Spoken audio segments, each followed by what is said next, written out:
Good afternoon, members. We'll call the Committee on Jobs and Economic Development to order. It is Wednesday, February 25th. You will see, audience, a number of different members coming in. Some are coming from other committees, and we will certainly see them, but we will make sure all the information is distributed. The first thing that I want to do before I give a roadmap, I always give a roadmap as to how the day is going to go, but I want to do a special welcome in order to make sure that everyone is on the same page. I want to welcome you to the Minnesota Senate. We appreciate your interest and participation in the legislative process, and to ensure that everyone can view, hear, and understand today's proceedings, we ask for your cooperation in maintaining decorum and civility throughout this hearing. For the safety, security, and comfort of all attendees, please note the following guidelines. One, that I will be the one to maintain control of these proceedings and establish the following expectations. Signs and placards are not permitted in the hearing room. Verbal outbursts, shouting, or disruptive behavior will not be tolerated.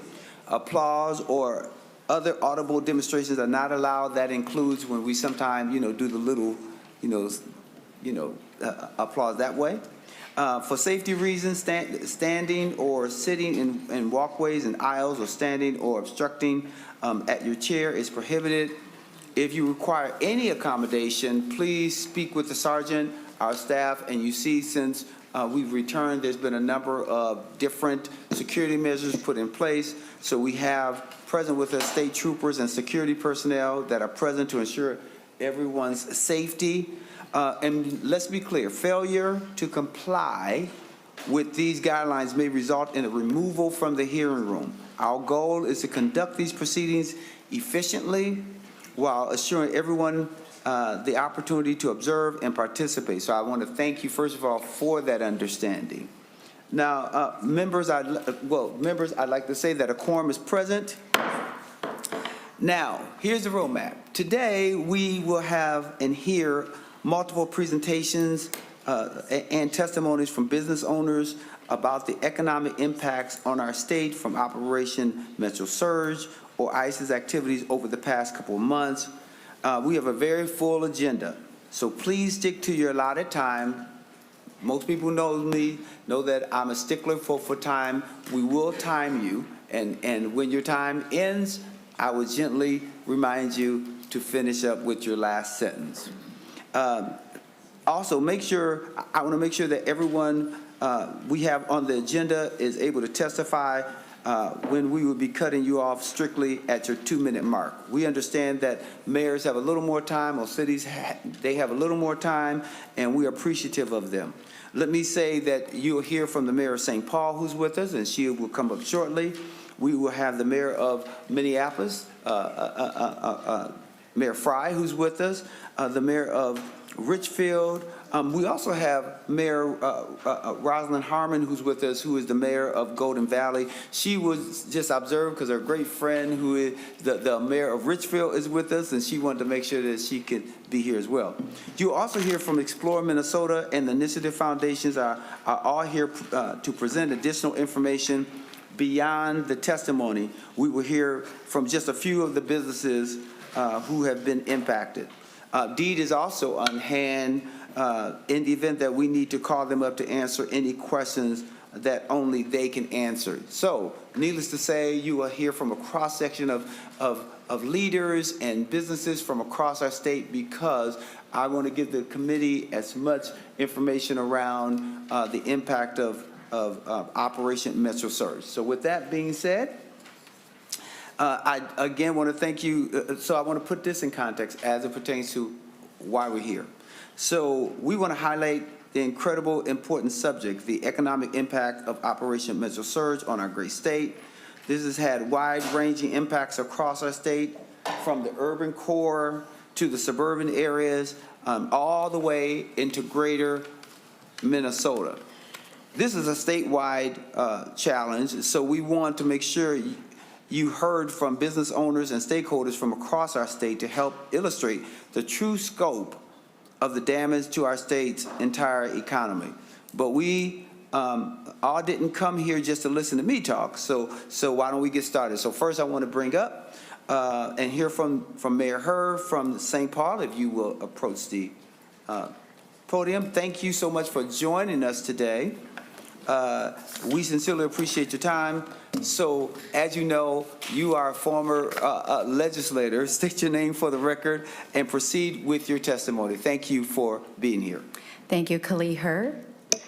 And thank you, Chair Champion, and thank you to the committee for your time. I really appreciate the opportunity to come before you today and to talk about our small businesses and our immigrant-owned businesses and the impact that Operation Metro Surge has had on them. My name is Khalil Herr, and I am proud to be the mayor of St. Paul, your capital city. When I became mayor on January 2nd, I had no idea that within 3 days into my term that Renega would be killed and our community would be thrown into chaos.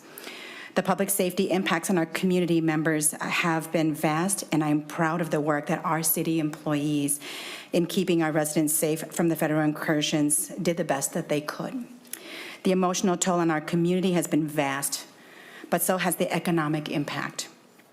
Hundreds of businesses were closed off, and over the course of Operation Metro Surge, many more were limited in hours due to a lack of their staff feeling safe enough to come in. Our mercados, our Vietnamese bakeries, our taquerias, and East African restaurants have been intentionally targeted by federal immigration enforcement operations. From the east side to the north end, from Rondo to the west side, and beyond our entire community, they have all been targeted in this operation. Through our planning and economic development departments, we have a survey in the field with the small businesses across our city, many of whom are immigrant-owned. The point is to learn more and gather more data about their experiences with Operation Metro Surge. I visited numerous of our businesses, and they all tell me that business is down double digits. For most, they are down 60 to 70%. Many tell me that they can't even make rent, especially when you visit our small ethnic-owned markets and malls, where even if the rent is only $1,000, $1,200, that the sales have been so low that they are unable to make rent. We must gather all of their lost revenues to begin to understand the impact. We expect the preliminary data back starting this Friday, and I'm committed to sharing that with you, and we'll send that over as we analyze it. I'm glad you will hear more from businesses today. Within the scope of what our city has, we have taken action to support our small and immigrant-owned businesses.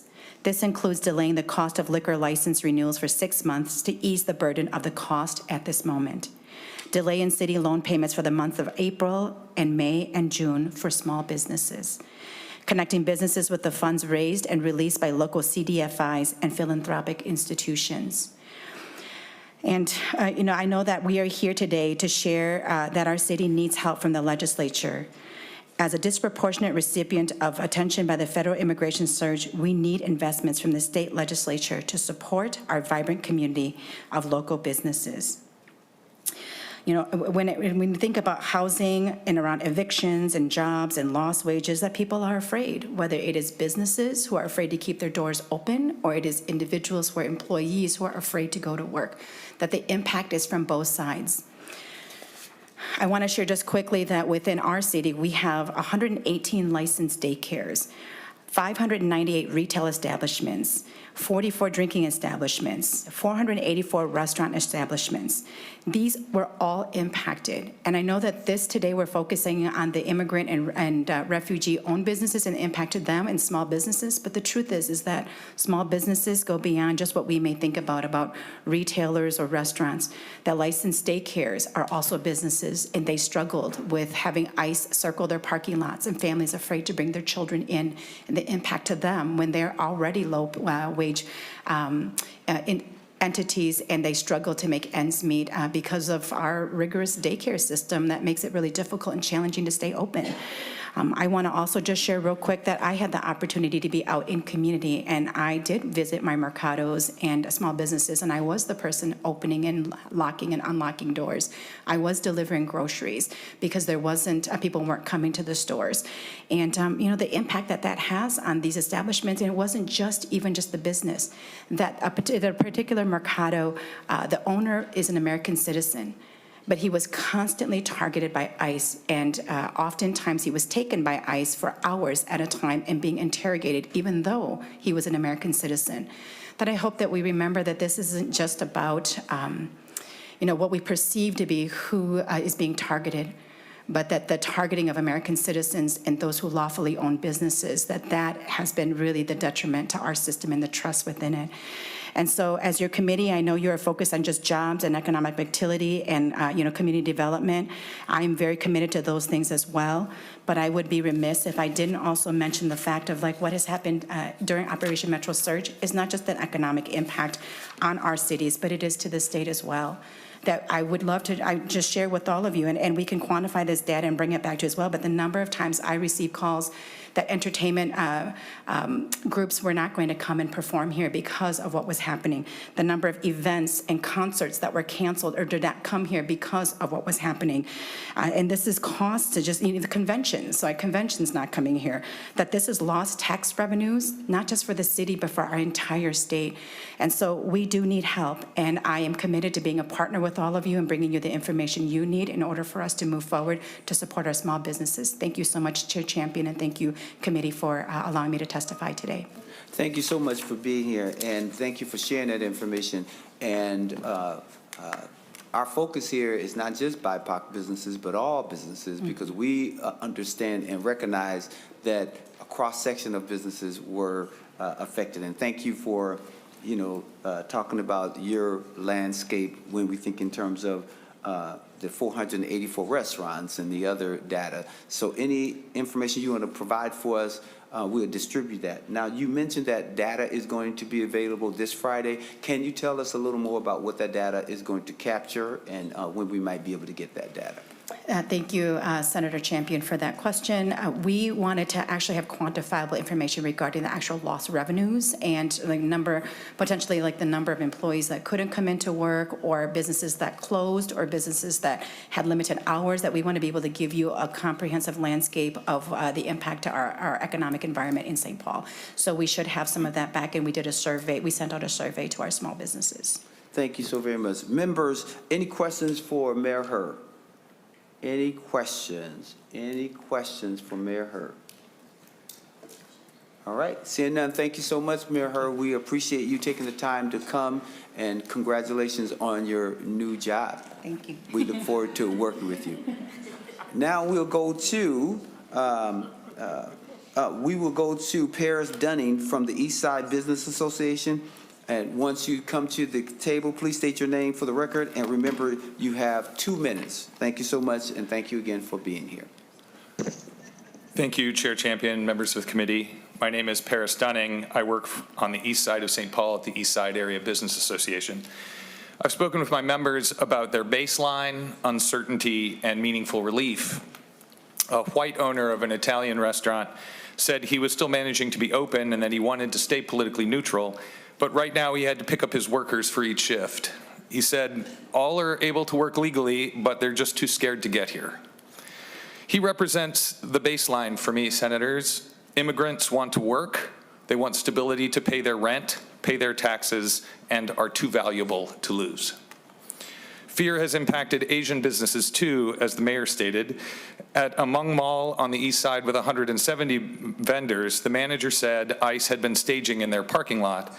But then in November, one of their vendors was detained. A man in his 40s who had gotten in trouble as a child had served his time for his juvenile offense and moved on. But in 1997, laws changed, and that offense was placed on the deportable list. So 30 years later, ICE served a removal order. It turns out this is not even rare. Last year, over 400 people like him were detained or deported. Many are being held in communist Laos, where they have no family because their family fought beside the US against communism in Southeast Asia. Since then, foot traffic at the Mung Mall has fallen from 1,000 a weekend to about 100. Vendors are scared. They're about 5% open right now. About right-sized relief, last year I was here talking with you about revenue loss with the construction project. This year we're focused a little more on expenses, and I asked a Latino grocer who told me when I suggested $10,000, she said that would cover the electrical bill for 2 months.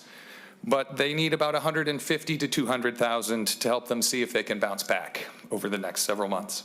Finally, I asked a commercial realtor about meaningful relief, Senator, and she said, I believe the appropriate investment in any tenant that desires to stay open could be based on the anticipated cost of re-tenanting that space. Thank you so very much. Your time is up, and we really sincerely appreciate it. If you have one last sentence, and not a run-on sentence, but one last sentence, that would be great. Thank you, sir. 6 months of total occupancy cost for the previous business. For my example, a Latino grocer, the bottom line is $200,000 now, or $600,000 plus 50% per square foot to replace. Thank you. Thank you so much for being here. Thank you for that insight. And Mr. Dunning, if there's anything you want us to have, just make sure you send it to us. We would love to have it. Any questions for Mr. Dunning? Seeing none, thank you so very much. I now will go next to Mayor Fry from the city of Minneapolis. Mr. Mayor, as you and your team approach the table, thank you so much for being here. I know that you had to juggle a couple things in order to be here, but we are thankful that you are taking the time to be here today. As you saw that your twin just left, and that's Mayor Herb because of the Twin Cities. I appreciate that. Yes, we also look alike. Yeah, there it is. I love it. You're both good looking, let me just say. So once you're ready, Mayor, please go ahead with your presentation when you're ready. Yes, Chair Champion, members of the committee, thank you so much for having us here today. My name is Jacob Fry. I'm the mayor of the city of Minneapolis, and I'm here with our Director of Emergency Management in Rachel Sayer. She's been managing the emergency operation over the last several months. I will say has done a phenomenal job and has put together a deep analysis of the kind of damages that Minneapolis has suffered due to Operation Metro Surge. Over the last couple of months, we've seen a massive influx of federal agents, up to somewhere in the range of 3,000 to 4,000 between ICE and Border Patrol. To give you an idea of the massive imbalance, we've got about 600 police officers in Minneapolis, another 600 in St. Paul, combined total 1,200 versus 3,000 to 4,000 federal agents that have been in our city. Through large portions of it, it was roving bands of these agents walking down the street, discriminating only on the basis of are you Somali, are you Latino, are you Southeast Asian, and largely indiscriminate pickups thereafter. The cause, the impact has been that small and local businesses have closed. People have been terrified to go outside to get their basic needs like groceries. And yes, it has had a massive impact on our economy in the city. You don't need to take my word for it. You can check out the numbers. For small businesses, it's between $10 and $20 million per week. $81 million has been tracked in full. $47 million have been lost in terms of wages for workers. Hotels have lost $5.7 million in the immediacy and then lost conventions on top of that.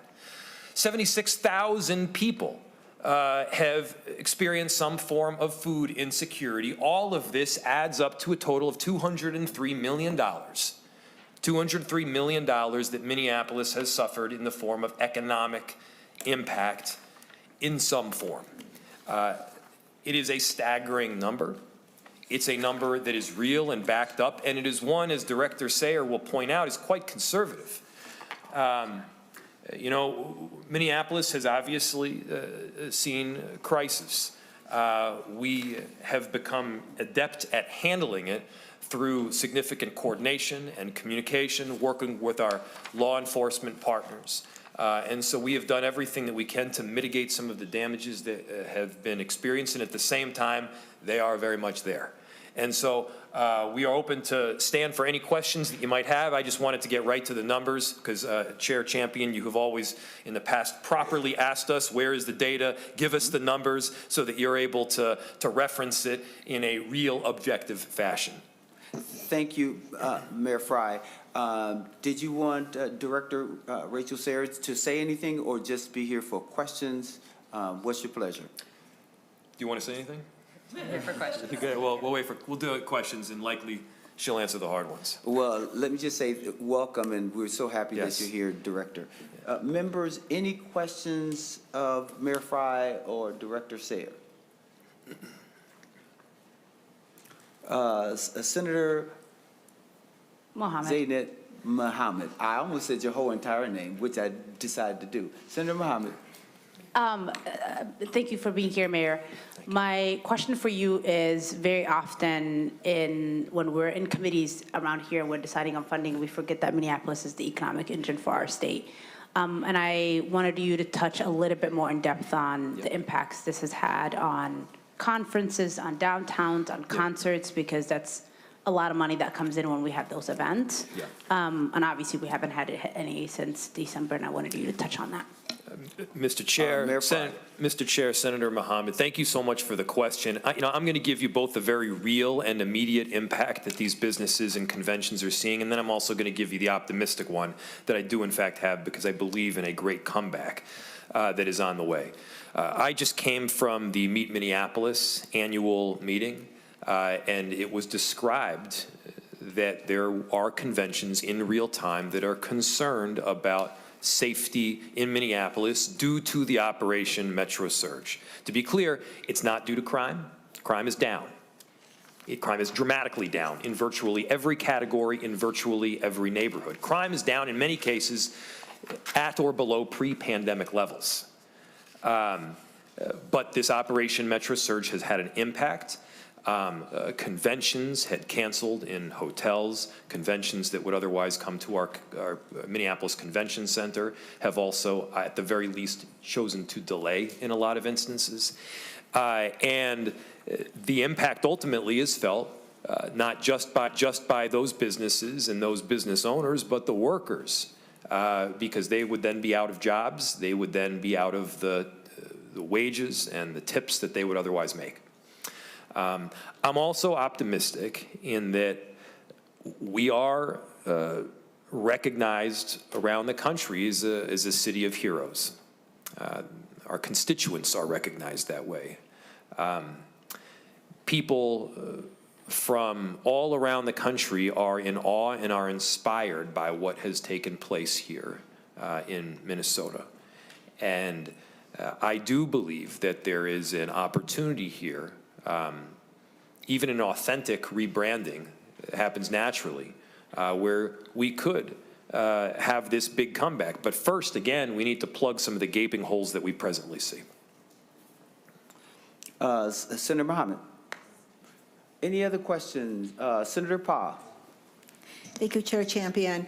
I just want to start off by saying thank you to Mayor Fry in the city of Minneapolis for leading on an economic impact assessment and shedding light on the real costs to our community and what we're facing.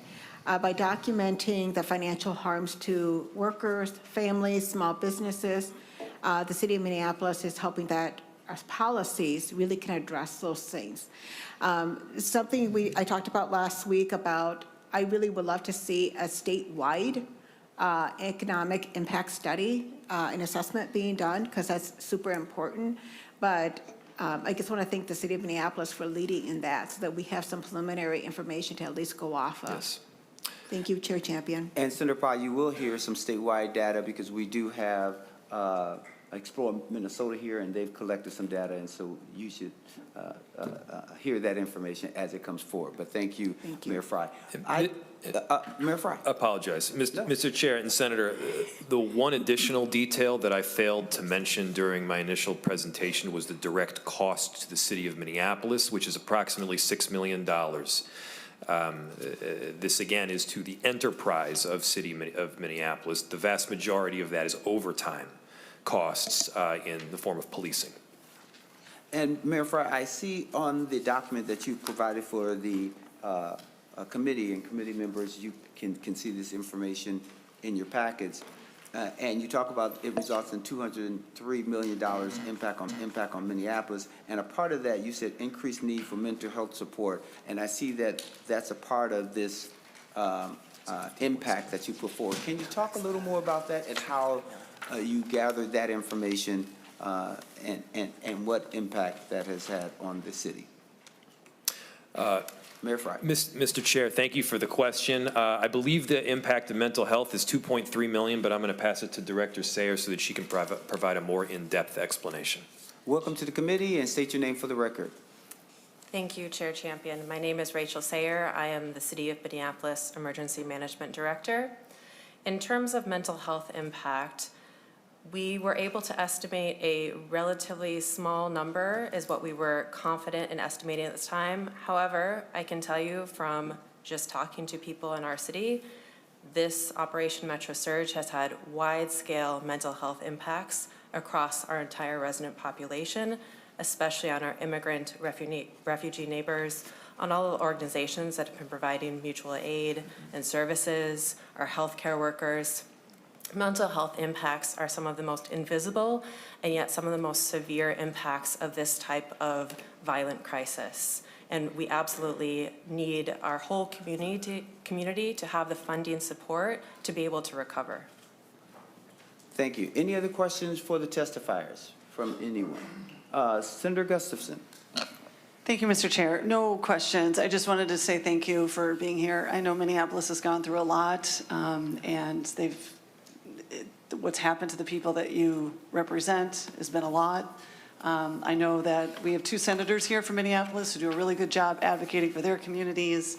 It's nice to see that you are here, and just wanted to know that a lot of us are watching what Minneapolis is doing, and our hearts go out to everybody who's going through everything they're going through. Thank you. Any other questions? Seeing none, thank you, Mayor Fry. Thank you to Director Sayers. Thank you both for being here. And if there's any additional information you would like for the committee to consider as we're wrestling with this issue of economic relief, please let us know. Senators, I'm grateful for your work. Thank you. Thank you so much. Next, we'll go to Daniel Del Prado from the DDP Restaurant Group and Ricardo Hernandez Espinaza. You each, if you'll both come up, you each will have 2 minutes, and as I mentioned earlier, please stay within that time. And I will start with Daniel. If you will state your name for the record and go ahead with your testimony for 2 minutes. Thank you. Thank you, Mr. Chair and committee members. My name is Daniel Del Prado. I immigrated from Argentina in 2001 with a backpack and $8 an hour job. I say this because right now I own 13 restaurants and I employ 900 people.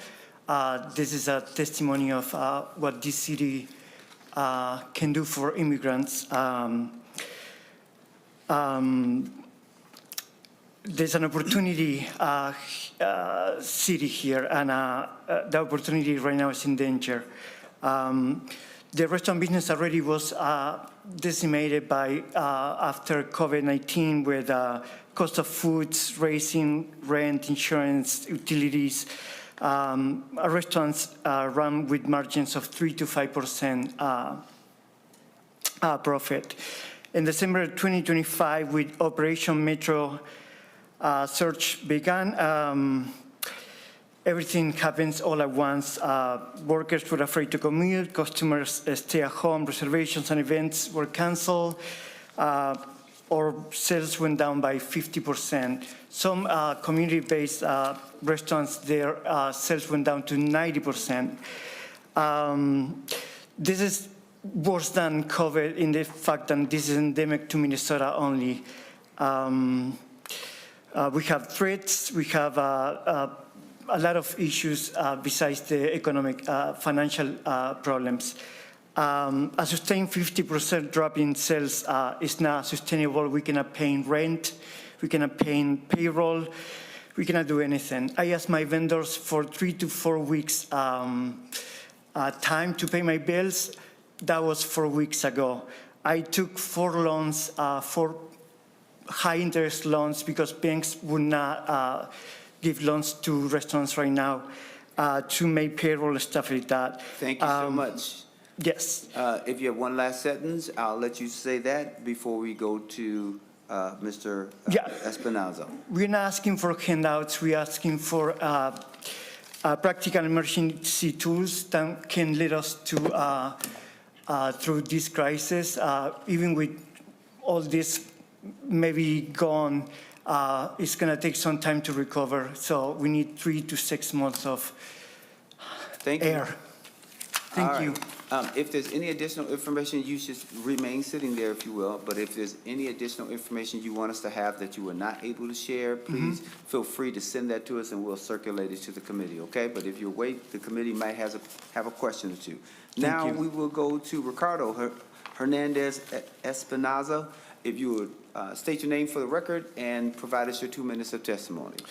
Mr. Chair and members, thank you for having me here, talking to you about my experience as a business owner during the last 3 months in Minnesota. My name is Ricardo Hernandez Espinosa. I am the proud owner of La Michoacana Purepecha. Our first shop we opened in 2018 in Minneapolis. From there, we have grown to 11 shops throughout the state and another restaurant that we recently acquired on East Lake Street. With that being said, our first shop was in Minneapolis. That's our headquarters. From there, we are on the east side of St. Paul, Bloomington, Mall of America, Eagan Outlet Mall, Apple Valley, Rochester. We also have 5 shops inside Walmart locations, which include Lakeville, Brooklyn Park, Shakopee, Wilmart, and St. Cloud. Up to this point, up to 3 months ago, we were a very successful business with a very bright future. But ICE came to Minnesota 2-3 months ago and put a stop to that success. We have put a stop to our growth, which we had beautiful plans to continue to grow, but we came to a stop due to immigration rates that started terrorizing our community and our customers. Like as I said, we put stop to certain projects, and some projects may not seem like a lot of money to you guys, but it is quite a bit to us. We put a stop to a $400,000 project on the east side of St. Paul that would have created at least 10 more jobs, and we would have collected more sales tax for the state of Minnesota. We currently collect over $500,000 in sales tax for the state of Minnesota. Our payroll runs almost $2 million a year. We employ anywhere between 40 to 70 employees throughout the year, and that is a tremendous economy that we contribute to the state. With that being said, I am kind of hoping, I'm here to ask you guys to help us introduce a bill, help us pass it, and help our businesses survive. We are not looking at growing anymore, we're looking at surviving. Thank you so much. If you pause there, I'm going to see if the committee has any questions of either testifier. Senator Mohammed. I just want to know, Mr. Prado, can you give us the recipe at Persana's steak? It's so good. Thanks. Notice he didn't comment on that because he wasn't going to give you that. Just salt and pepper, that's it. I don't blame you, okay? All right. Any questions for the testifiers? And Mr. Hernandez Espinazo, I know that we got you right at the end. If there's anything else that you wanted to share, as I mentioned to the other testifier, please feel free to submit it to us and we'll make sure that it gets circulated amongst the committee here, okay? Is there time for a final comment at all? No? I'm sorry? Is there time for a final comment? You want a final comment? Yeah, because I didn't feel that I had that opportunity to say it. So that's it, because I don't want to create a precedent that I cannot hold up. So final, 1 sentence or 2 sentence wrap up. For sure. So La Michoacana Purepecha was awarded Latino Business of the Year last year by the Latino Chamber of Commerce, and now we are here asking for help, not only for my business, but for the rest of the businesses that were affected by Metro Surge. Also, I just want to say that something to take into consideration when grants come up or loans or certain opportunities come up to help businesses. During COVID, we would not qualify for some grants because of the number of employees. Now we don't qualify for some grants because of our gross sales. We were a growing business, but now we have to stop now, and we got to try to continue to survive. Thank you so very much. All right, any additional questions from the committee? Seeing none, thank you for sharing your story. We sincerely appreciate you taking the time to be with us today. So thank you. Thank you. All right, next we'll have Mayor Supple from Richfield. Please come forward and we'll give you 4 minutes to testify And as I mentioned earlier, I know that you have your good friend Mayor Harmon with you as well, who could just come up and sit with you. That would be good. Even if she doesn't say anything, we want to make sure that it's clearly documented that she was here representing the great city of Golden Valley. So once you are ready, Mayor, please state your name for the record and proceed with your testimony. And thank you for being with us today. Mayor Supple. Chair Champion, members of the committee, thank you for your time to hear our testimony today. My name is Mary Supple, and I'm the mayor of Richfield. I'm here today representing Cities for Safe and Stable Communities, a nonpartisan coalition of 24 cities united to restore economic stability and public trust. The total economic damage of Operation Metro Surge is just beginning to surface. In Richfield, our small business owners are telling us this is far worse than COVID. Our restaurants, markets, and salons have seen foot traffic vanish. In the last 2 months alone, local owners have reported revenue losses of 50 to 100%. We have documented businesses that are now $15,000 to $45,000 behind in rent. One shop lost over $20,000 in product simply because it expired on the shelves while customers were too afraid to leave their home. At least 3 of our local businesses have told us they are not likely to survive this and have maxed out their credit cards. Approximately 10 businesses in a small area during the height of the enforcement have closed. Some of them are starting to reopen, but many of them are still closed. Businesses also can't pay their commercial mortgages. Some businesses lease out space within their buildings. If their commercial tenants can't pay rent, the business owner can't pay their mortgage. The federal operation especially impacted beauty and personal care services, as well as restaurants and grocery stores. These federal actions have bypassed local jurisdiction and eroded the hard-won trust between cities and residents. In Richfield, we have heard heartbreaking reports of women foregoing prenatal care or opting to give birth at home rather than go to the hospital, or of neighbors who are too afraid to pick up life-saving prescriptions. Our coalition is here today with a clear request. Number 1, we want to acknowledge the economic harm done to our cities. 2, to support 2026 relief funds for small business owners and residents who have been pushed to the brink. And finally, to develop safeguards to ensure this type of federal overreach, which pulls local officers away from community needs and creates unsustainable overtime costs, never happens again. Cities did not create these conditions, but we are responsible for the aftermath. We ask for your partnership in stabilizing our local economies and restoring the local governance of our residents deserve. Thank you again for your time today. Thank you, Madam Mayor, and I will wait for questions and see if Mayor Harmon wants to say anything, or just hi would be great. Mayor No, it's Harmon. a pleasure to be here, and we started this coalition just, as an outcry, supporting one another in our communities, and so we really want to bridge that line of soft communication between our cities as well as the state to make sure that we can do more on behalf of these efforts. Thank you so very much. Committee, any members, any questions for either of the mayors? Anyone? Seeing none, thank you so very much. We appreciate you being here. And as I mentioned to the other testifiers, if you have some additional information that you'd like to share that you were not able to share today, please feel free to send it to us, and we will distribute it to our members. Thank you so much, Thank you so very Chair. much. Have a great day. Thank you. Now I'm going to Lauren Bennett Magenti, who is with Explore Minnesota. If you would come forward. Senator Pod, this is, I hope, some of the information that will address some of your concerns, or at least some information that you want to know. So thank you for raising that consistently. And when you're ready, please state your name for the record, and we will go from there. There we go. Hello, good afternoon, everyone. Lauren Bennett McGinty, Executive Director of Explore Minnesota.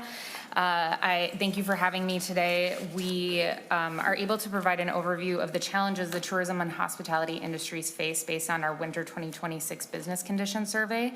As I mentioned last week when I was here, and we have some economic reports, though I will note we don't have specific dollar amounts. I do anticipate that that will come at a later time, as you heard from other testifiers.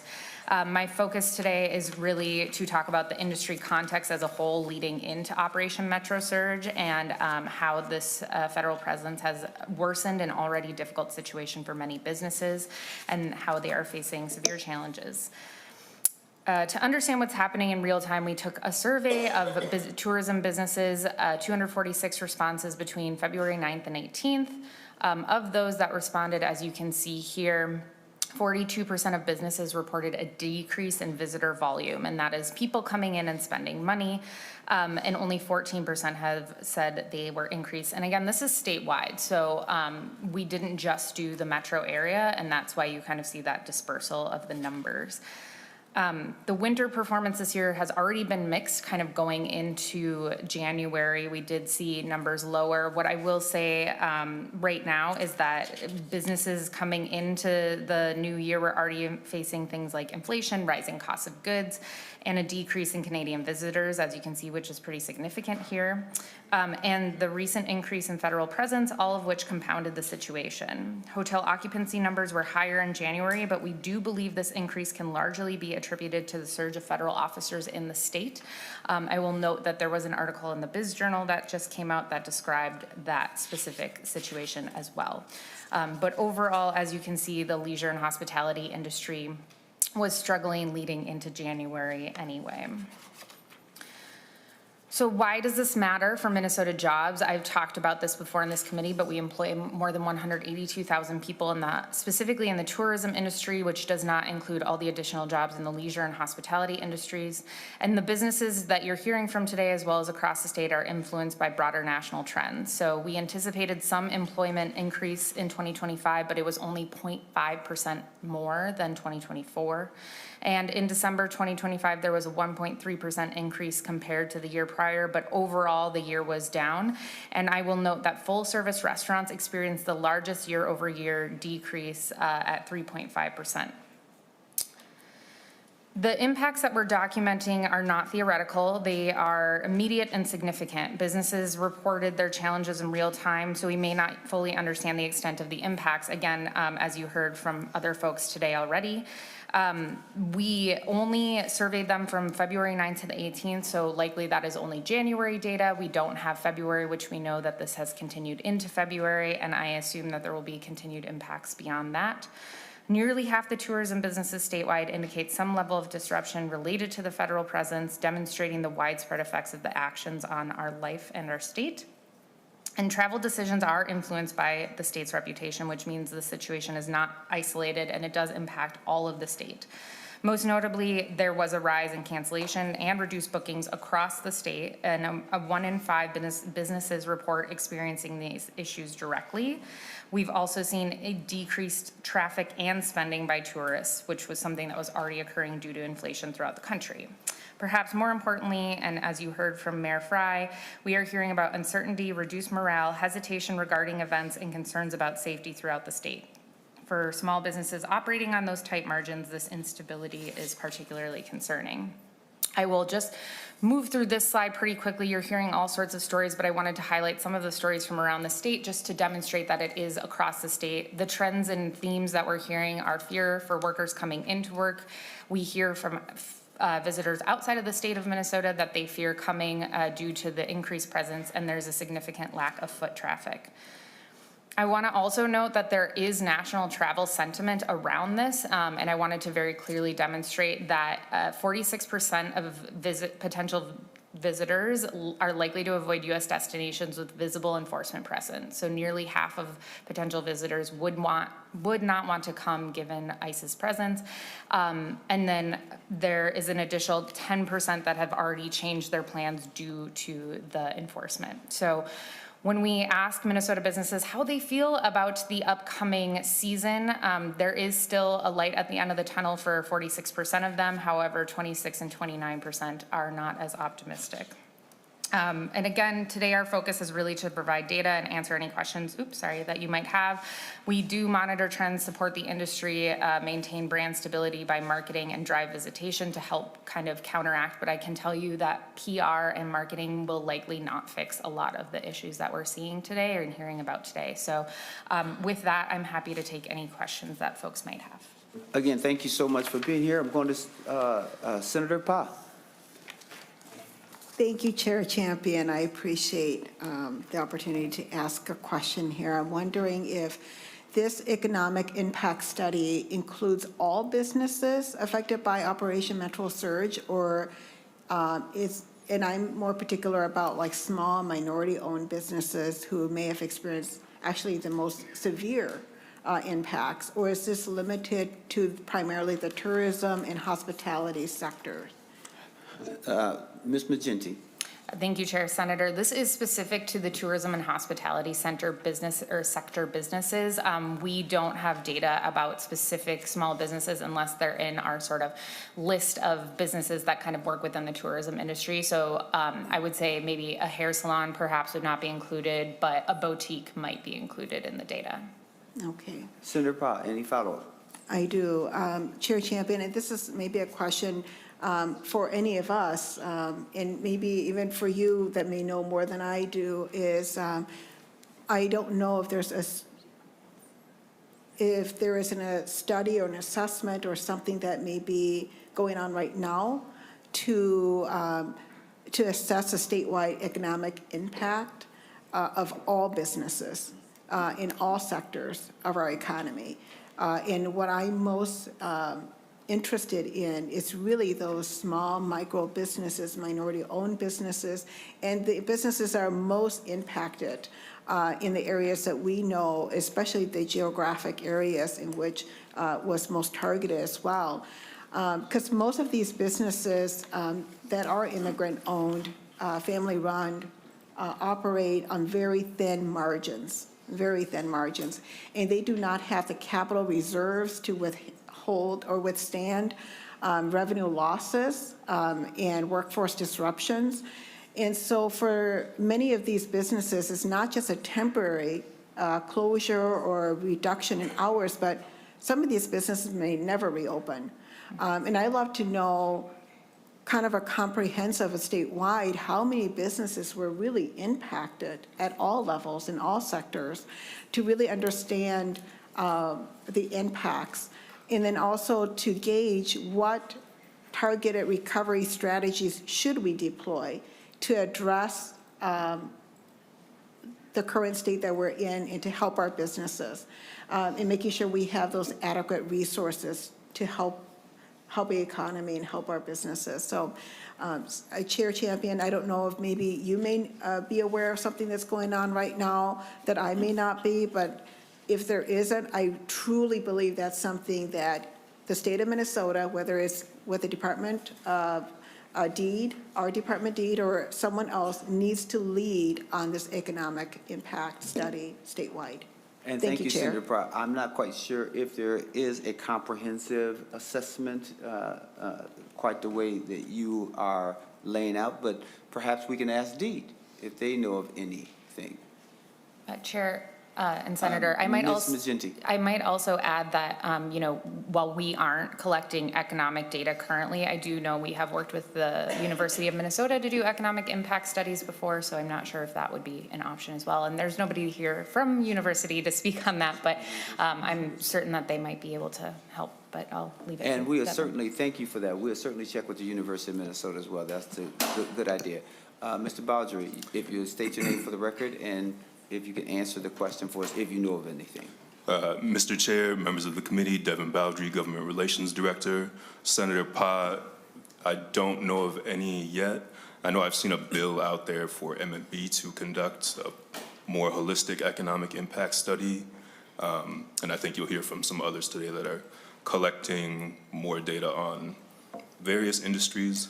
You'll hear from, I think LEDC is conducting surveys of their members, City of Minneapolis, and we are working to analyze that data with them, but we don't have that yet. Any other questions, Senator Pyle?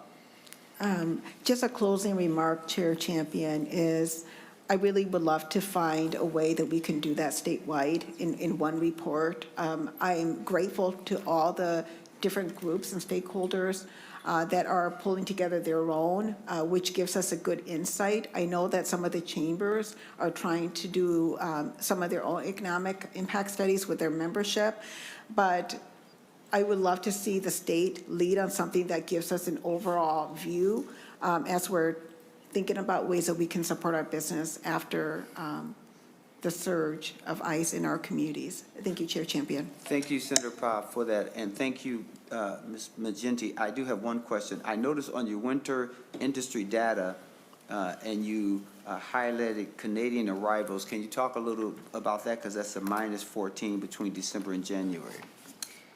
Yes, Chair, I can definitely do that. Nationally, Canadian travel to the U.S. has softened significantly over the last several years.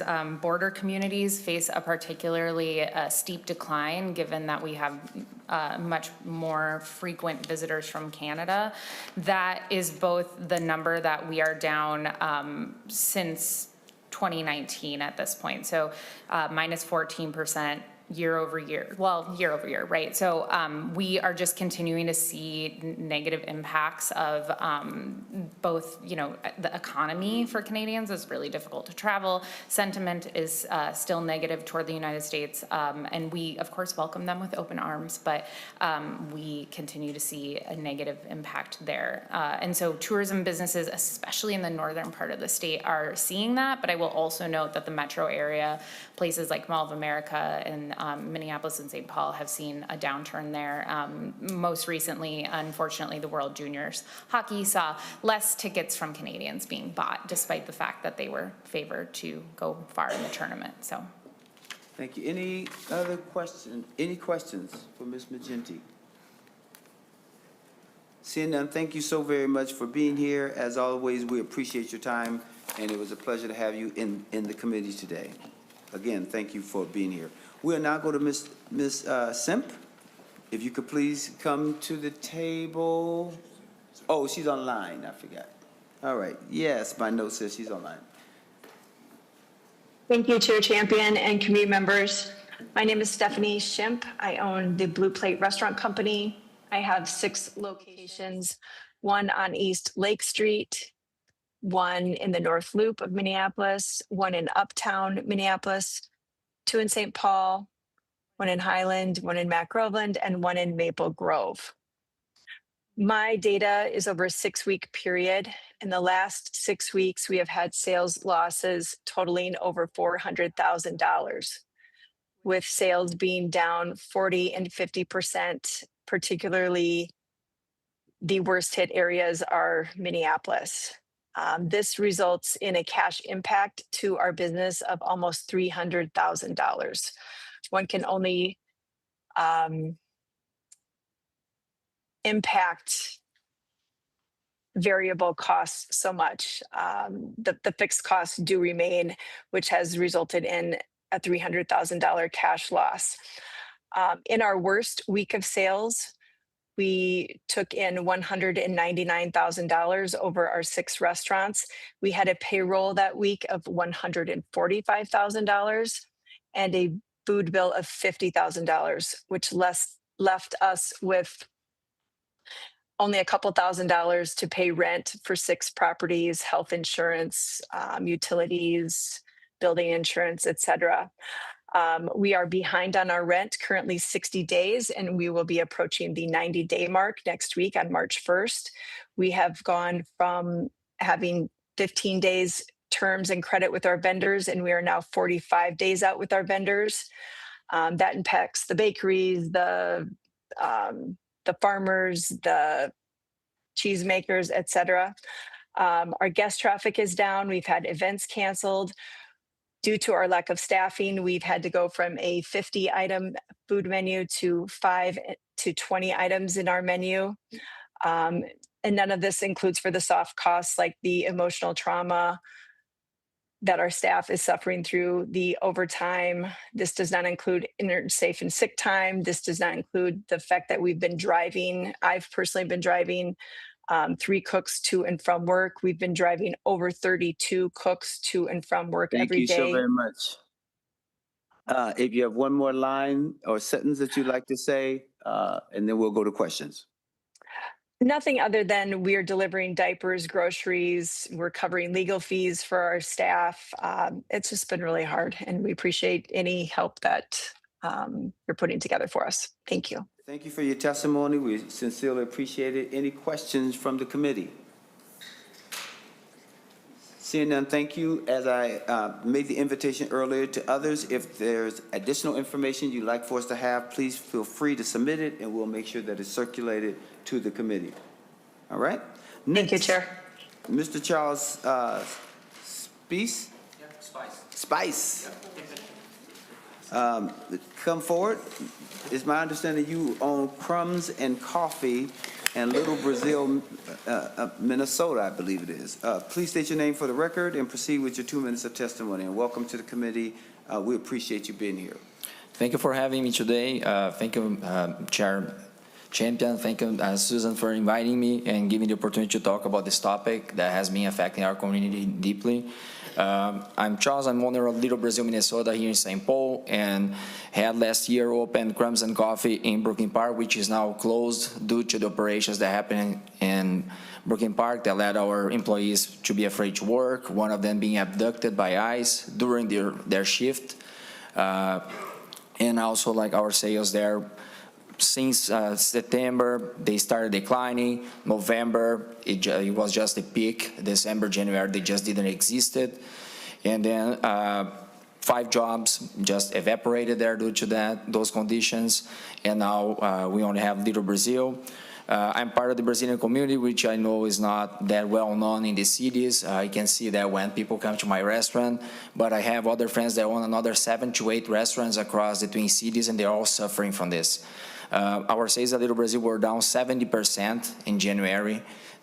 December, it was just not Christmas. Christmas normally we sell enough to cover the expenses in January, and we're not even able to cover rent in December. I estimate a loss of about 7,000 to 8,000 a week in sales just in one place. Lost like a couple employees, and we maxed out credit cards, got loans, personal loans to pay the bills and stuff because my staff cannot go without receiving their paychecks, otherwise they can't pay rent. And all we want really is a way to survive. Right now, we are all in survival mode. We are now looking for growth. I already canceled a project that was Crumbs and Coffee. I don't think we are never going to be able to reopen, and I hope that there is something that can be done so we can immediately address this so others don't suffer. Thank you so very much. And before we go to questions, I want to thank you for being here, and I also want to thank Senator Pa and your staff for helping us coordinate the logistics so that we could get Mr. Spice here today. So I sincerely appreciate that. Any questions from the committee? Senator Pa. Thank you, Chair Champion. And I just want to thank Mr. Spies for coming in to testify today. Crumbs and Coffee was one of my favorite places to go and hang out and eat. And they have an absolute wonderful breakfast menu. And now they may never reopen. And that is the reality of the businesses in our communities, the businesses that we all love and visit. And it was a dream of yours to open there. Employed many people, and now that business isn't going to be open. It's just closed. And I'm very sorry. I'm very sorry for what you and your employees and workers went through with the ICE surge and just activities. And then that your dreams of opening this wonderful restaurant in our community got crushed because you literally just opened in 2025. Invested a ton of money into that place and hadn't even been open for a year before this disruption. So I want to thank you for coming to share your story, which is many of the stories we've heard from a lot of small businesses in our communities. Thank you, Chair. Thank you, Senator Pott. And I think that's the reality of what we're hearing, and I wanted to make sure that that's highlighted, and I do appreciate your comments that these are dreams. These are entrepreneurs who had, you know, dreams, aims, and aspirations. And so to see this unfortunate set of circumstances that they find themselves in, it is something that I care deeply about. Mr. Spice, anything you want to say to Senator Pott's comment? Yeah, like just to give you guys an idea, we invest over $200,000 on that restaurant in Brooklyn Park, and we have still a loss of over $30,000 to pay off in rent, in other bills that now we are paying out of pocket, maxing out credit cards and doing everything we can. If I haven't had my wife to support bills at home, we would be crushed at home too. She's a PhD biologist, I'm a civil engineer. When I decided to open Little Brazil, my dream was to like serve customers and introduce the Brazilian culture to the Twin Cities, because most people only know churrasco places like Bovino's and those other places that my friends actually own. And now what we see is just people afraid to come and just not even being able to shop safely. So just hope something can be done really. Thank you. Thank you so much. Any questions? Seeing none, thank you so much for being here. We sincerely appreciate it. Next, we'll have Scott Marquardt and Anna Rosiska. And you can correct me on the proper enunciation of your name. From the Initiatives Foundation to talk about the impacts in the region of Greater Minnesota. Please state your name for the record and please proceed with your testimony and presentation. Thank you, Chair Champion. Scott Marquardt, President of Southwest Initiative Foundation.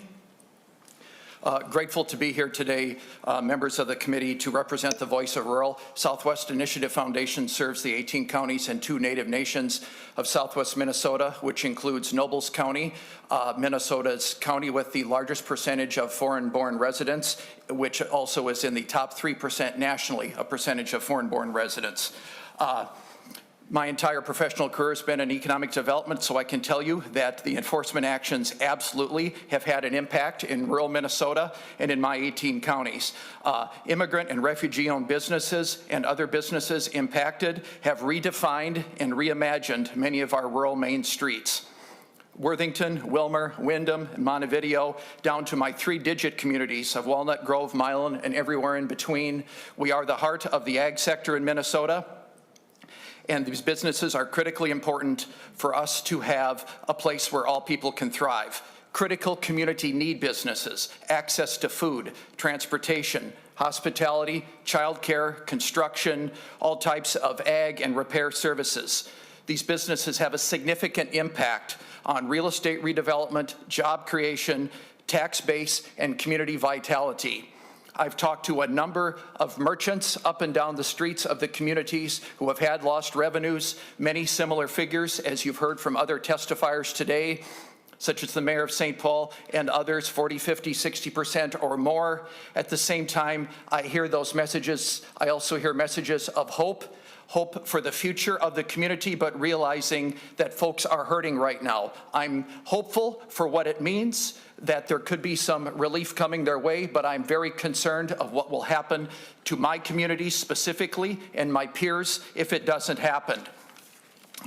There is significant loss of working capital, loss of revenue, and that's impacting the families up and down the commercial corridors, the main streets in these rural areas, the ag businesses that support them, and everywhere else. Please consider emergency relief funding for the businesses. For rural communities, especially like Wilmer and Worthington, our immigrant and refugee entrepreneurs are critical for places where all families can thrive. As I think about the investments that this committee has helped foster, Main Street Economic Revitalization, Minnesota Investment Fund, the child care efforts, many of these businesses have leveraged those and took risks that I couldn't imagine taking myself in the community. Had the honor of taking Senator Champion and his team through Wilmer and seeing some of the businesses that leveraged the Promise Act. It was a joy. One of the greatest joys of my life to bring out elected officials to see courageous people who have guts and passion for their communities, and they need help in this moment. I'll just close, Mr. Chair. During the COVID-19 pandemic, I personally engaged in the powerful programs that DEED administered, obviously through this community, this committee, such as small business emergency loans, loan guarantees, small business relief grants, and great untold stories, especially with like the loan guarantees. I heard countless statements of gratitude from merchants and ecosystem partners coming up in tears saying thank you for what that meant to them. The simple act of reaching out, trying to get through the barriers and provide the capital. They work. I can tell you they worked, and I can tell you but for those, some of those businesses would have had catastrophic damage. I am hopeful that the same mindset and approach can come here collectively with some appropriate package of loans, grants, loans guarantees, or something that I know your teams and your experts will develop that will not only help our friends in the metro, but will help our friends in our three-digit communities to have a stronger Minnesota and a stronger economy. Rural needs the relief. I am grateful for the invitation to be here and to share it, and I'm hopeful for the outcome. Thank you so very much. Your voice is an important voice. Before I go to Anna, your voice is an important voice when it comes to making sure that we understand the needs of rural Minnesota as well. Greater Minnesota, that voice, and it's important for us to understand and recognize you all are having and experiencing some challenges as well. And so as we are contemplating economic relief and what we're going to do, we wanted to make sure that we got a chance to hear from you as well. So if you will just wait there, Mr. Marquardt, I'm going to go to Anna Wasicha, who's online, and correct me when it comes to enunciating your last name. Yeah, so Anna Wasesha, our president, was on the agenda, but I'm here instead. So I'm Amanda Kwam. So Chair Champion, members of the committee, my name is Amanda Kwam, and I'm the grants officer at West Central Initiative. West Central Initiative is a community foundation and the economic development organization for our region. We serve a 9-county area, including Becker, Clay, Douglas, Grant, Otter Tail, Pope, Stevens, Traverse, and Wilkin counties, as well as White Earth Nation. If you're not familiar with our region, some of the larger cities you may recognize include Moorhead, Detroit Lakes, Alexandria, and Fergus Falls. I'm humbled and grateful to represent Greater Minnesota and share the impact of the federal enforcement surge in Minnesota on our region. Immigrants and refugees are an integral part of our region. They are friends, neighbors, coworkers, entrepreneurs, and business owners. You may not think of our region as diverse, but some towns and cities are highly diverse. For example, the Moorhead School District serves approximately 7,000 students speaking 63 different home languages. Or the small town of Pelican Rapids, where an estimated 20% of the population was born outside of the U.S. With an aging population, immigrants and refugees play a vital role in our local economy. While developing our 5-year comprehensive economic development strategy, the Strategy Committee identified the growing immigrant workforce as a regional economic strength, stating that they provide a stable workforce for existing businesses, adding entrepreneurs that bring vibrancy to main streets, and being welcome into small communities that were previously declining in population. The operation may have been called Operation Metro Surge, but the reality is that the entire state of Minnesota has been impacted. Federal enforcement activity has been reported throughout our region, including individuals being detained from rural small towns, instilling fear in communities, so much so that some would rather go hungry than leave their home. In rural areas, there may have been fewer federal agents, but if you are a person of color in a predominantly white area, you are very visible, and you may feel like an easy target. In our region, some businesses temporarily closed to protect themselves, their employees, and customers. One family-owned business closed for 2 weeks amid reports of federal activity in the area.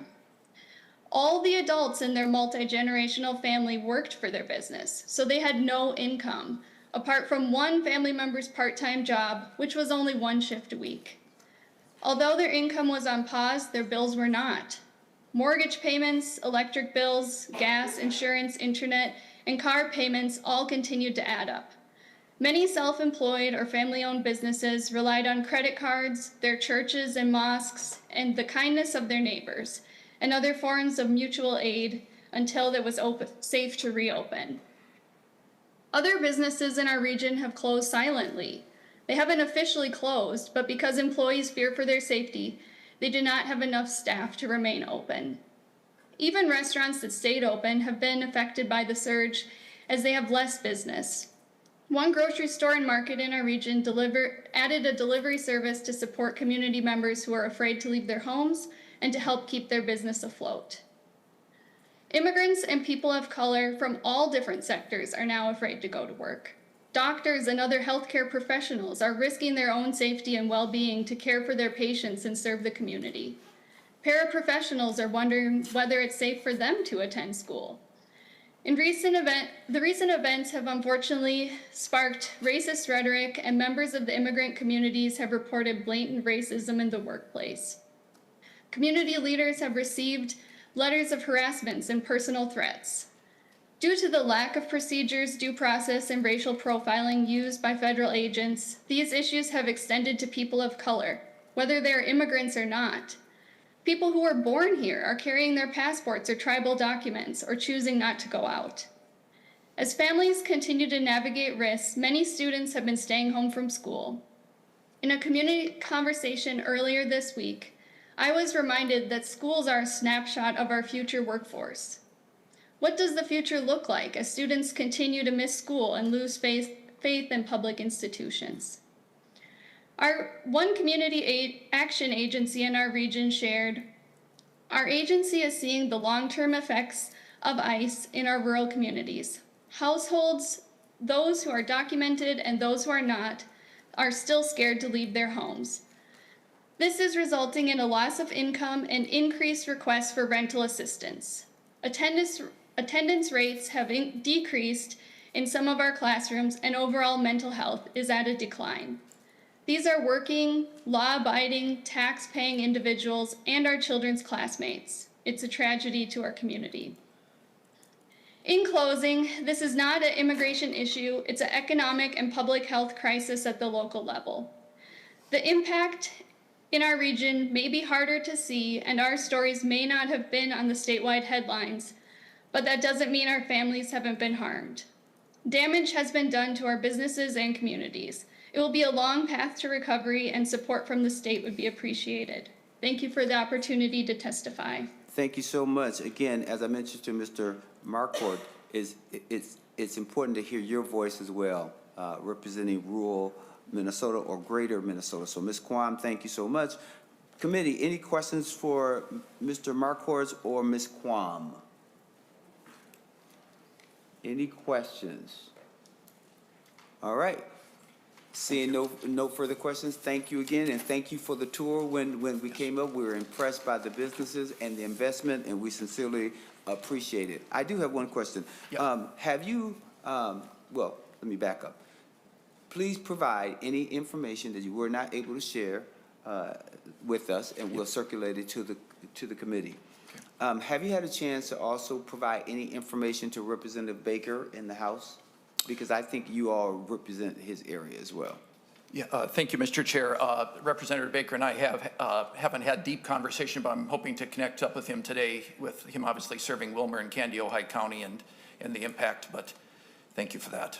That'd be great. Thank you so very much. All right, with that being said, thank you so much. We'll now go to our next testifier. Last but certainly not least, Lil Blois.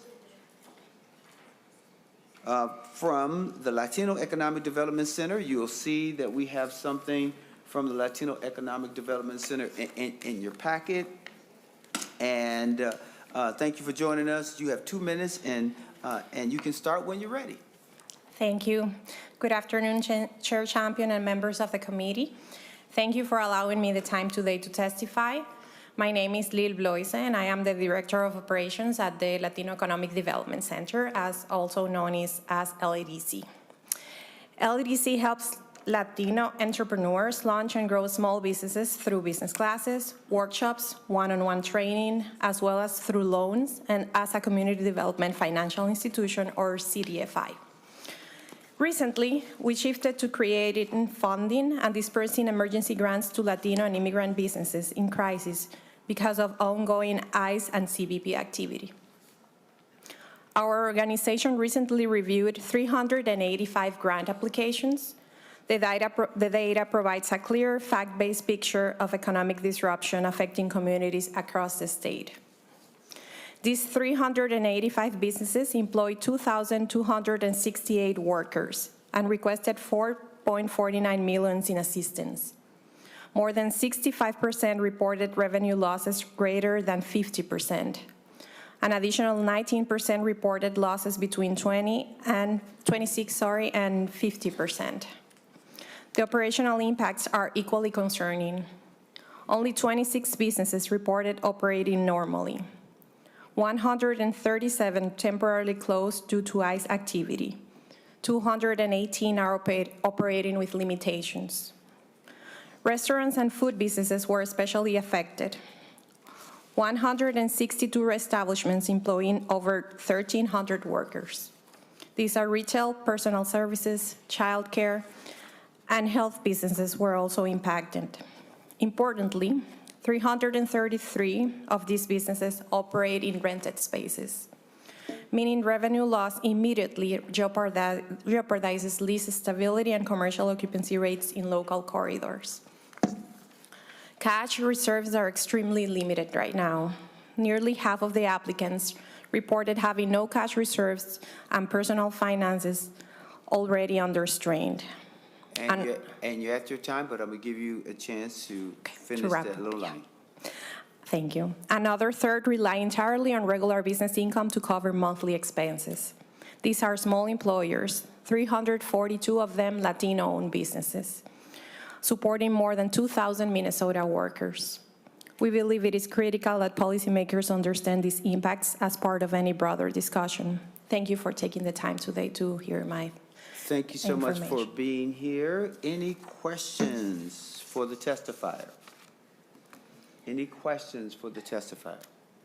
Seeing none, thank you so much for sharing. And I know you did present some information to us, and it's in each member's packet. But if there's something additional that you'd like to share, please feel free to give it to us, and we'll circulate it to the committee. Again, thank you so much for being here. Thank you for listening to me. And I want to thank all of those who presented today and testifying that are for our committee members. It is always important for us to have a greater understanding as to what is happening out in the marketplace and the landscape. One thing that is true is that the economic engines of our state, which are small businesses, are in dire straits, and we need to help them. So we need to think about what that would look like. Members, do you have any additional questions for any of the testifiers or presenters who are still with us? Senator Draheim. Not really for the testifiers, but I just wondering when the actual bill language is coming and what your plan is for that bill hearing. Thank you so much. We are putting it together now. One of the important steps for us was to hear from a cross-section of businesses. We've been making sure that we talk to a number of individuals. And if any of you want to have input as to what that bill looks like, we are certainly open to that. As I mentioned to you, Senator Draheim, when we had a meeting as well. So members, we are open for input. If you have something, please contact Tom, and Tom and I will work hard on this along with Taylor Bennett, Tidwell Bennett. Let me just make sure I get her name right. But we'll do everything that we need to do. So if you have any ideas, please submit that information to us. So I'm planning to try to have something within the next week, so that we can at least have a draft of something that we will continue to work on. Any other questions? Senator Herb. Mr. Chair, I encourage that we find ways to support this business. I take it in firsthand. I represent Eastside St. Paul, and there's two things that I want to fill in the information. I saw ESAPA was here, Eastside Business Area Association. Just for those people not aware, that's a small chamber of commerce for the Eastside St. Paul, and I'm glad they're here to testify, giving us a round of information that's very, very valuable to us. The other part that I should have asked Mayor Herr When the Operation Mass Search was happening, Mayor Her and many of us, including myself, have to carry my passport all the time. And that affects the business too, when people are not nervous, not coming to shop.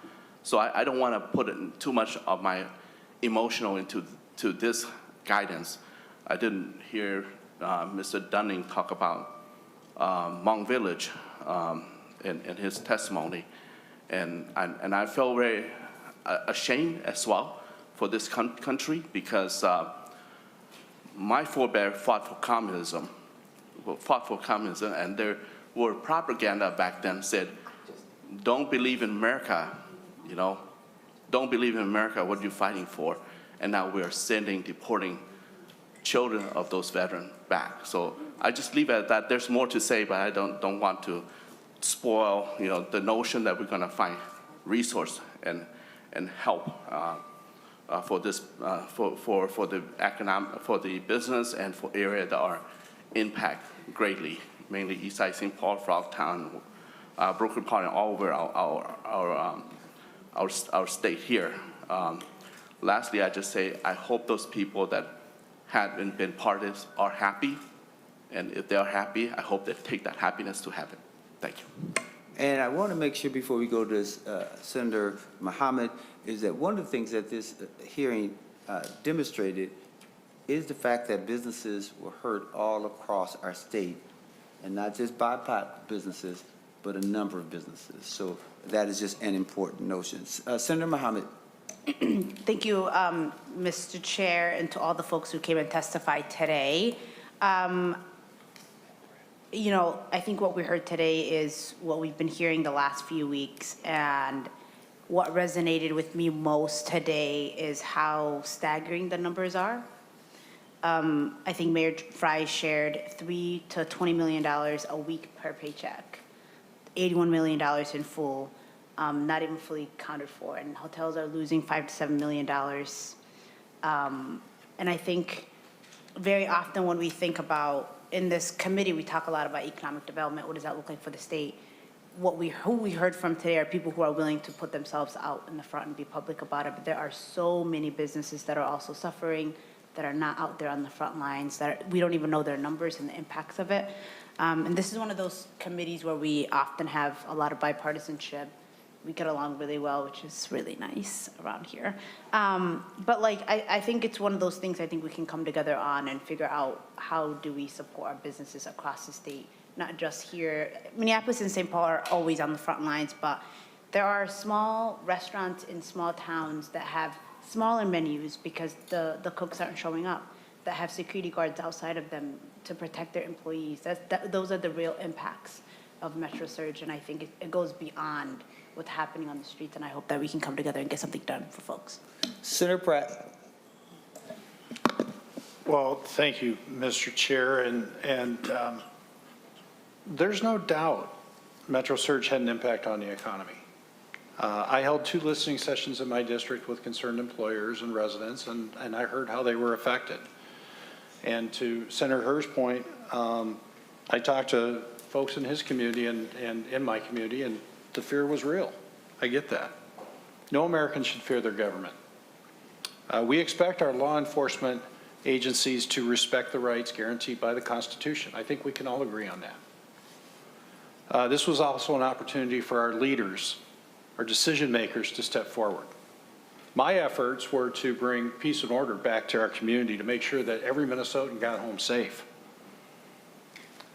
We saw some of our leaders take this as an opportunity to be more political and take a better political strategy. You know, even down by me, we never asked our law enforcement our peace officers to enforce immigration law. And we shouldn't expect our federal agents to try to do crowd control and traffic control either. You know, when at his first press conference, Director Holman stated that the operation had not gone perfectly, but we needed cooperation. And quite honestly, our residents expect that our law enforcement agencies would be working together. And not being asked to further a political agenda. Now, we heard today that the economic impact of this will be in the millions. And the economic impact of the fraud that we've experienced is in the billions. And I think that's equally important, and I'm frustrated that Senator Gustafson's bill hasn't been able to make it through the other body. And I think we need to take a look at that as well, because I think it's equally important.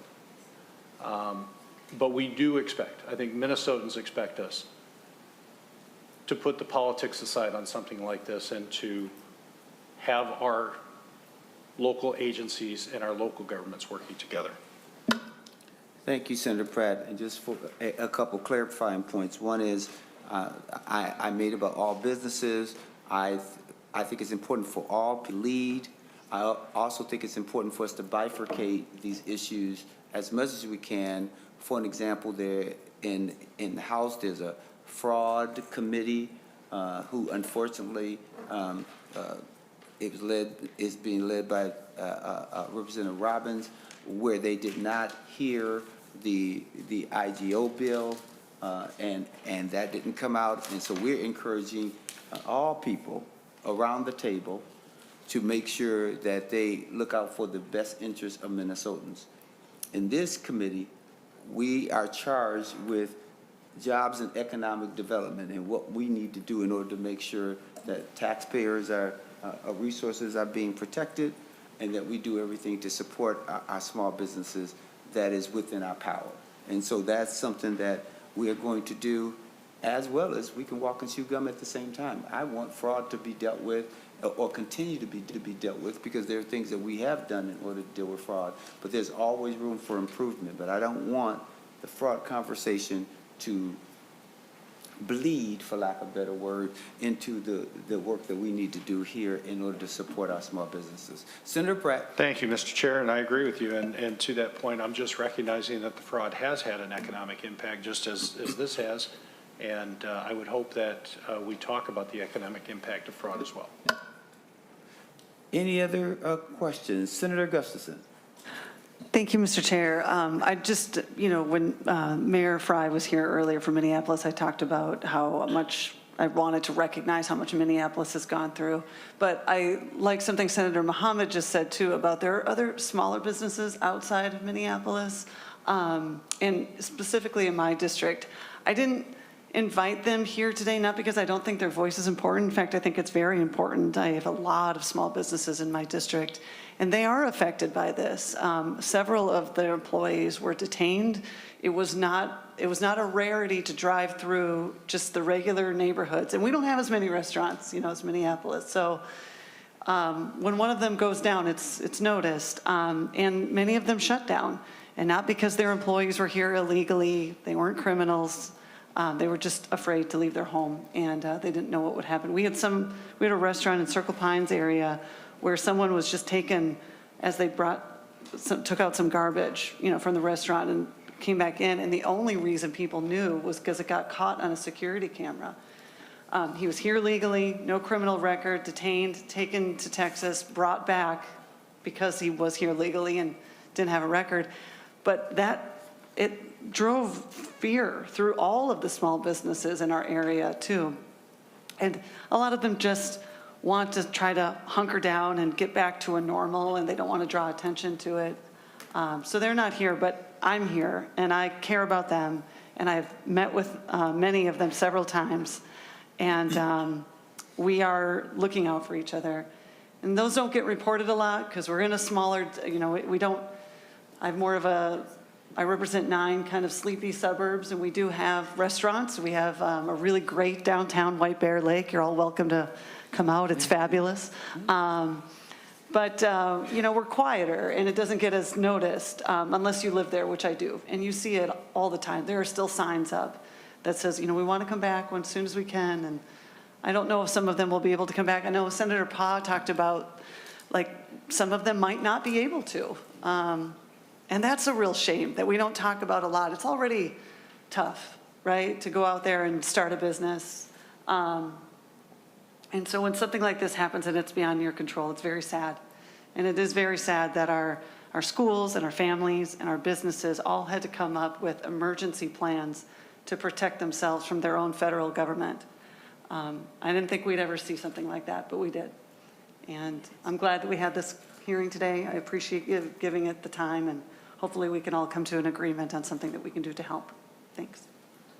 And thank you, Senator Gustafson, because one of the things that was important to us as we put this hearing together was to have people in Minneapolis, but outside of the metropolitan area, our suburbs. You heard from rural Minnesota, or what we love to call greater Minnesota, because I wanted us to hear and see and experience what others are feeling. Like for you to talk about White Bear, that's important. That is a voice. That is sometimes an area people forget because it's smaller, but it's equally as important.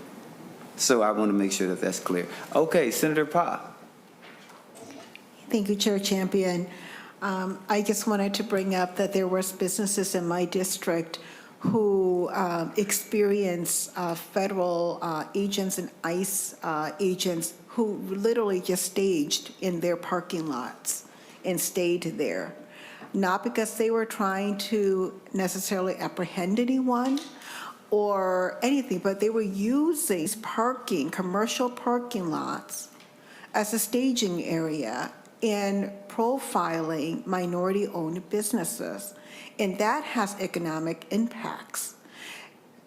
I understand that federal agents have to do their jobs, but they know what they're doing when they're parked out in parking lots of minority-owned businesses day in and day out, just staying there and staging there. And that has impacted many businesses in my district, and I've heard in other districts as well. And so the disruption to those businesses is just unbelievable. But I talk about just businesses who have had an impact because of direct ICE enforcement. But I think that ICE also has to be held accountable for how they go about that, in the fact that they are racially profiling businesses that are minority-owned. And so I just wanted to bring that up as something that we've noticed in our district as well. Thank you, Chair Champion. Anything else before I make our announcement for our next meeting? Oh, Senator Nelson, I'm sorry. Thank you, Mr. Chair. Just a couple comments, or actually a question for you, Mr. Chair. In going over the documents here, I can obviously, and also what my own eyes saw on our TV broadcasts, but there were certainly workforce disruptions. And one of the things that I see on one of the documents here that is concerning, that I hope to get more information on, is that it appears that either it's at risk or it's already happened, $140 million risk to our CDFI loan capital. And that's concerning to me. So I'd like to perhaps get more information on that. And then a question for you, Mr. Chair. We think, like currently right now, we have, I think, about a 4.5 structural budget deficit. We'll get more updated numbers, I think, later this week. So the question is, how do you, I don't know if this particular bill has been written yet as a result of this committee hearing today, but my question is, how do you think, or do you know, how would you proceed? Are you looking at a standalone bill, or is this going to be part of the workforce development budget or part of the jobs target? Just if you have any ideas, it'd be kind of good to get a little sense about that. Thank you, Senator Nelson, for the question. One, we don't have a target because there's been no agreement as it pertains to targets. Number two, we are still constructing the bill because we want to hear from a cross-section of people. As it pertains to CDFI, I don't know if we have anyone here from the CDFI who wants to speak to their challenges or if they want to provide some additional written information to us. I don't want to put you on the spot, so I know that some are looking around and looking and giving each other that look like, do you want to be the one? Do you want to be the one? But we'll try to get you some additional information where CDFIs can supply that information. Thank you. But no target, working through the bill, uncertain if we're going to have it as a standalone bill or a part of an omnibus bill, notwithstanding it has to stand on its own, What'd you say, Senator Muhammad? Mr. Chair? Senator Nelson. Yeah. So I thought I was with you all the way to the end. I was getting what you were saying, that it could be a standalone bill or maybe not. I'm not sure. But what did you say about that? Say that again. What I said is that it could be a standalone bill. Okay. Or it could be a part of an omnibus bill, Okay. right? I said, but notwithstanding if it's a part of an omnibus bill, it has to stand on its own as it pertains to the proposal, is what I mean. Like in the omnibus bill, you have several different bills, and so they have to stand on their own when you think in terms of whether we will support it, even in the omnibus bill. Do you follow me now? Thank you, Mr. Chair. Yes, it's going to be either a standalone bill or a line in the omnibus bill. I do get that. Thank you so much. You're welcome, Senator Nelson. Any other questions before I make the announcement for our next hearing? Okay, members, let me thank you again for being here. Thank you to all the presenters. It is good that we're getting finished early, so I know that you're excited about that. And that will conclude our business for today. Our next hearing will be on Monday, March 2nd, and we will be joined by the University of Minnesota Data Science Team for an update on artificial intelligence and the artificial and the AI ecosystem they are hoping to develop in Minnesota. And a few members from the other body are going to join us to hear from the University of Minnesota folks. So we are very much looking forward to that. And on Wednesday, March 4th, we will hear from Deed about UI. With that, our meeting is adjourned.